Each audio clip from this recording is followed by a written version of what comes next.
Commander Leo Grayson leaned forward in his seat aboard the Solaris, the faint beeping of the radar echoing in the cockpit.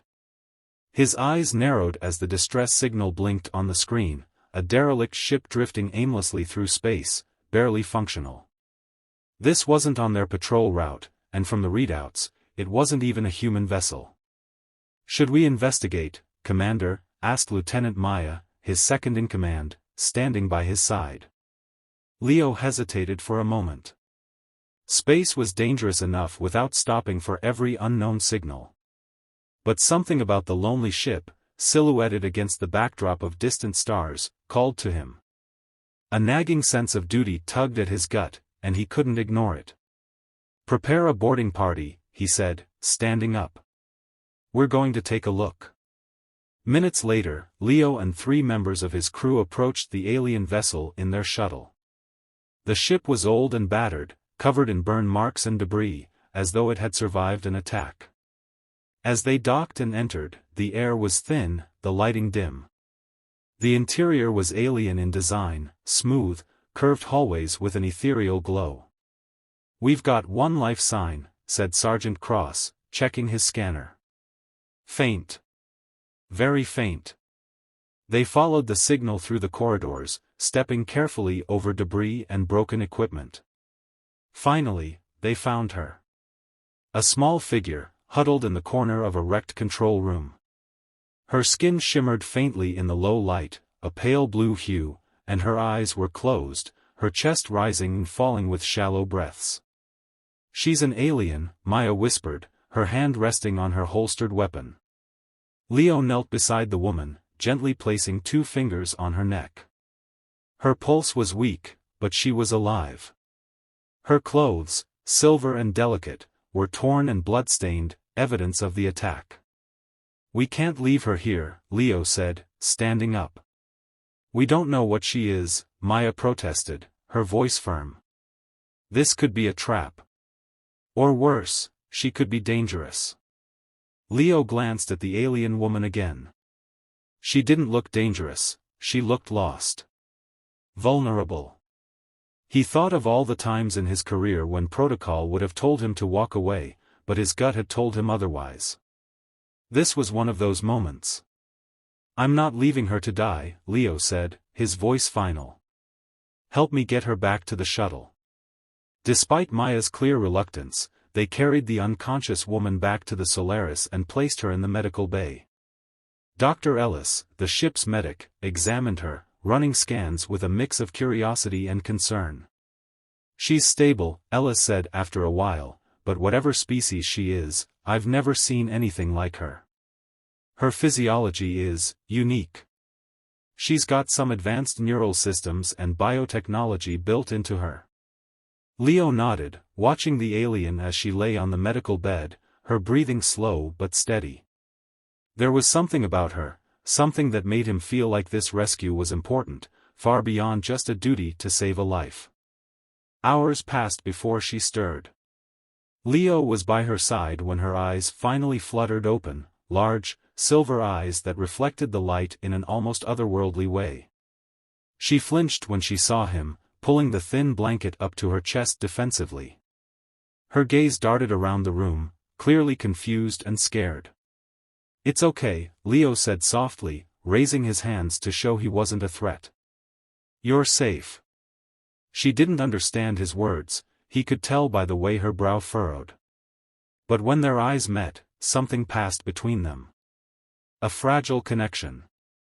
She didn't speak, but her body relaxed slightly, as though his presence alone was enough to calm her.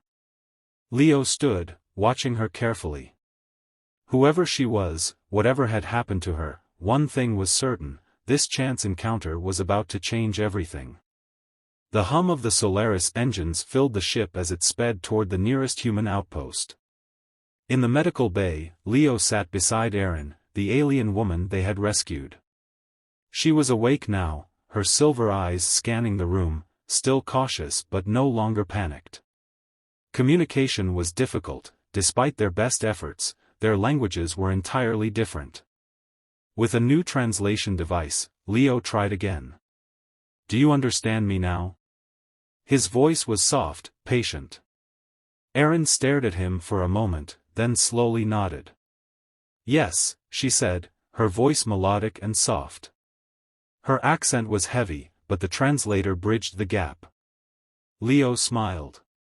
Good. I'm Commander Leo Grayson. You're safe aboard the Solaris. Can you tell us what happened to your ship? Her expression darkened. She looked away, eyes distant, as if replaying a nightmare. We were attacked, she said quietly, her words filled with pain. By the Yl'ithar, a warlike race. They ambushed us. I'm the only survivor. Leo frowned. The Yl'ithar were a name he had only heard in whispers, rumored to be a vicious and technologically superior alien species that few humans had ever encountered. Why were they after you? He asked. Aeryn hesitated, as if weighing how much to reveal. My people, the Sathal, possess technology the Yl'ithar want. They will stop at nothing to take it. Leo stood, crossing his arms. You're saying they could be following us? Aeryn nodded solemnly. They will be. The words had barely left her lips when the ship's alarms blared. Commander, to the bridge, Maya's voice crackled over the intercom. We've got company. Leo's heart sank. He rushed to the bridge, with Aeryn following close behind.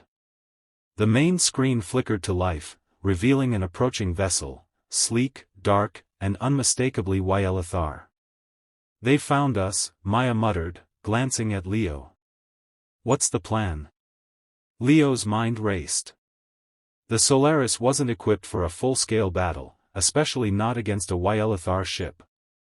Get us out of here, he ordered, but the Yl'ithar ship had already locked onto them. As the Yl'ithar ship opened fire, the Solaris jolted violently. Aeryn grabbed onto a nearby console, steadying herself. You can't outrun them, she said urgently. But I can help. Leo looked at her, unsure. How?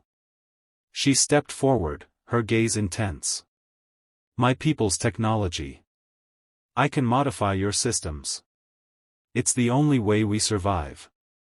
Desperate and with no better option, Leo nodded. Do it. Aeryn moved quickly, her hands flying over the ship's controls with an expertise Leo hadn't expected. Within moments, the ship's shields were strengthened and the weapon systems enhanced in ways Leo didn't fully understand. The next attack hit, but this time, the shields held. Maya glanced at the readouts, her eyes wide with disbelief. Shields are holding, Commander. Leo's gaze flickered to Aeryn, impressed.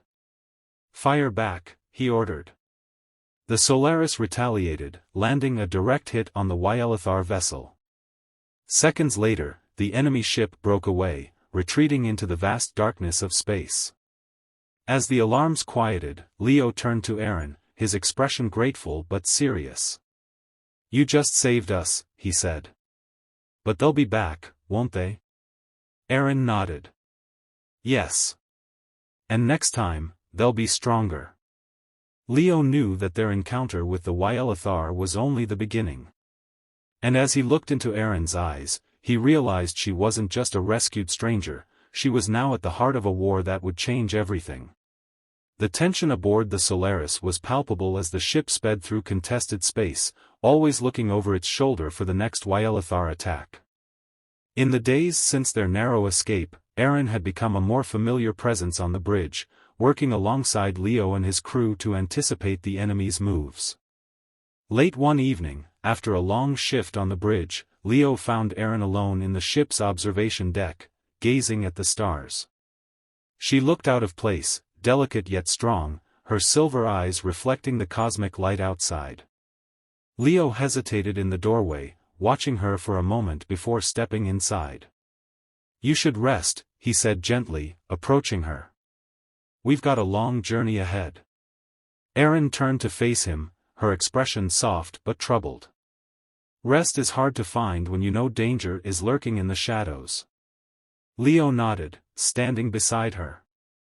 The stars stretched endlessly before them, a silent reminder of the vastness of the universe, and the fragility of their place within it. "I know the feeling," he said, glancing at her. "But we'll make it. You've saved us once already."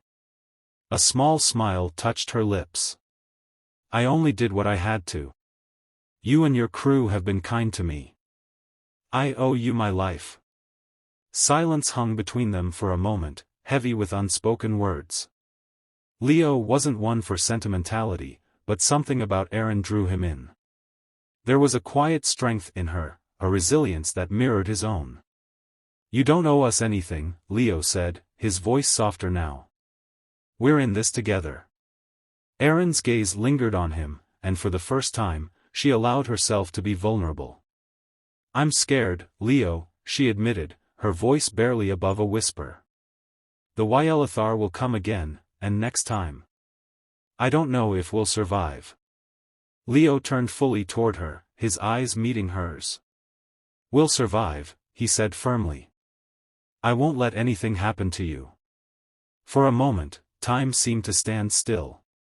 The tension that had been building between them since the day they met simmered just below the surface.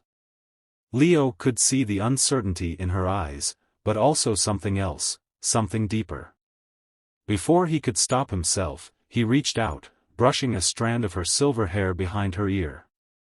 Aeryn's breath caught, her eyes widening slightly at the unexpected gesture. The space between them seemed to shrink, the weight of their connection growing heavier. "I don't know how this will end," Leo said quietly, his hand lingering near her face. "But I do know that I'll fight for you. For us." Aeryn looked at him, her heart pounding in her chest. She had never felt this way before, this pull, this undeniable draw to another being. "Leo, I..." Before she could finish, the ship's alarms blared. They both jerked back, the moment shattered as Maya's voice came over the intercom. "Commander, we've got incoming." The Yl'ithar had returned. Leo's eyes met Aeryn's one last time, filled with both unspoken promise and the grim reality they faced. "This isn't over," he whispered, before rushing to the bridge. Aeryn watched him leave, her heart torn between the war outside and the one beginning inside. The ship jolted violently as the Yl'ithar fleet launched a full-scale assault on the Solaris. Explosions rattled the hull, and the red glow of emergency lights bathed the bridge in a foreboding hue. Commander Leo Grayson barked orders, his mind racing as he steered the ship through the chaos. "Shields are at 30%. Maya shouted from the tactical station.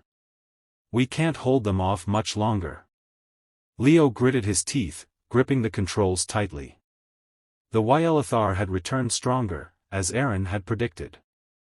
Their sleek warships circled the Solaris like predators closing in on prey. But Leo refused to give up. Not when Aeryn was still aboard. "Divert power to the weapons," Leo ordered. "We need to make a break for it." But before his command could be executed, an alert flashed on the screen. One of the Yl'ithar ships had broken off from the fleet and was heading directly for them. Leo's heart dropped as he realized what was happening. "They're boarding us," Aeryn said quietly, standing at his side. Her expression was grim, but there was no fear, only a deep resolve. She knew, just as Leo did, that the Yl'ithar had come for her. "We need to evacuate," Leo said urgently. "We can't let them take you." But Aeryn shook her head. "If we flee, they'll hunt us down again. They won't stop until I'm theirs or I'm dead." She looked at Leo, her eyes full of emotion. "But there's another way. I have technology, ancient Sathal tech, that can disable their ships. But it's dangerous, it could kill me." Leo's chest tightened. "No. I won't let you sacrifice yourself." Aeryn stepped closer, her hand reaching out to touch his. "If I don't do this, we all die. You die. And I can't let that happen." The weight of her words sank deep into Leo's heart. He wanted to fight, to protect her, but the reality was clear, Aeryn was their only chance. She turned to leave, but Leo grabbed her wrist, pulling her close. "I can't lose you," he whispered, his voice raw with emotion. Aeryn looked up at him, her eyes shimmering. "You won't," she said softly. "You've given me something I never thought I could have again. You've given me hope.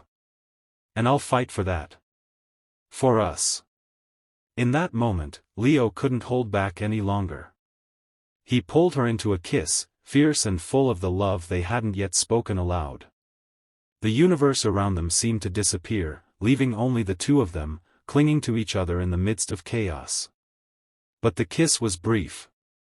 Aeryn pulled away, her fingers lingering on his cheek. "Stay safe," she whispered, before turning and running toward the engine room. Leo watched her go, every instinct screaming to follow, but he knew this was her fight now. Minutes later, the lights dimmed, and a pulse of energy rippled through the ship as Aeryn activated the ancient Sathal technology. The Yl'ithar ships around them flickered, their systems failing one by one. The fleet broke apart, retreating into the void. Aeryn had done it. But as the power surged back, Leo's heart froze. "Aeryn, come in," he shouted into the calm silence. Leo ran, desperate, to the engine room, praying she was still alive. He found her there, unconscious but breathing, her body weak from the strain. He gathered her into his arms, holding her close as relief washed over him. "You did it," he whispered, his voice breaking. "You saved us." Aeryn stirred, her eyes opening to meet his. "We saved each other," she whispered, before her eyes closed again, but this time, it was in peaceful rest. Leo held her, knowing that whatever came next, they would face it together.